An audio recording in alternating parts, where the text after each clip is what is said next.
চলো আজকে দেখে নিই রেশিও প্রপোর্শনের এই অঙ্কটা কিভাবে আমরা কয়েক সেকেন্ডের মধ্যে সলভ করতে পারি। এখানে বলা হচ্ছে বি এর চেয়ে 3 গুণ দক্ষ।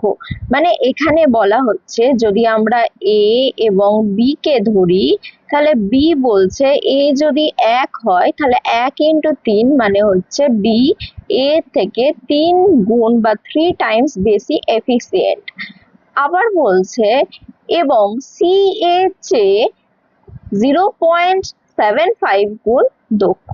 তাহলে সি যে আছে সে হচ্ছে এ থেকে, তাহলে এটা এর সাথে কম্পেয়ার করে সি এর এফিসিয়েন্সি দেওয়া আছে। আচ্ছা, 0.75 মানে হচ্ছে 75% বা 3/4। আমরা তো জানি 75% এর ফ্র্যাকশন ভ্যালু কত হয়, সেটা হচ্ছে 3/4 টাইমস।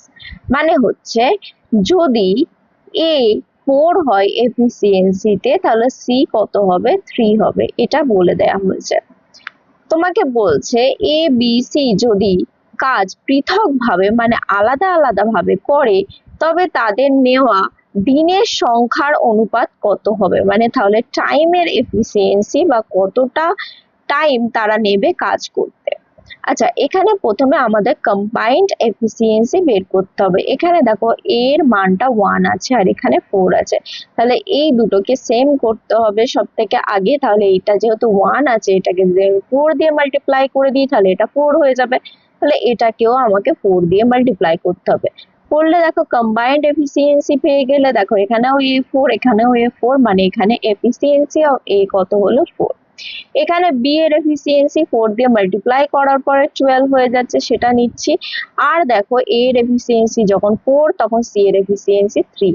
তাহলে এগুলো কত এলো, এগুলো হচ্ছে তোমাদের এফিসিয়েন্সি রেশিও। এটা কিন্তু আনসার না, তোমাদেরকে যেটা বের করতে হবে সেটা হচ্ছে টাইমের রেশিও।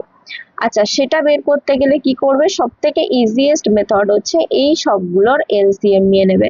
তার মানে এই সবগুলো ইজিলি ভাগ করতে পারবে সব থেকে ছোট নাম্বার, সেটা কি 12। তাহলে 12/4 যদি করো কত হচ্ছে 3, 12/12 যদি করো 1, আর 12/3 যদি করো 4। তাহলে অপশন নাম্বার 2 হয়ে যাবে কারেক্ট আনসার। তোমাদের যদি এই ভিডিওর কন্টেন্ট ভালো লেগে থাকে আর তোমরা যদি এরকম অসাধারণ ট্রিক সহ কোশ্চেন গুলো কিভাবে এক্সামের খাতায় কয়েক সেকেন্ডে সলভ করবে সেটা শিখে নিতে চাও, তাহলে অবশ্যই আমাদের সাথে যুক্ত হও গণিত বিজয়ে আর দেখতে থাকো এরকম অসাধারণ ক্লাসগুলি।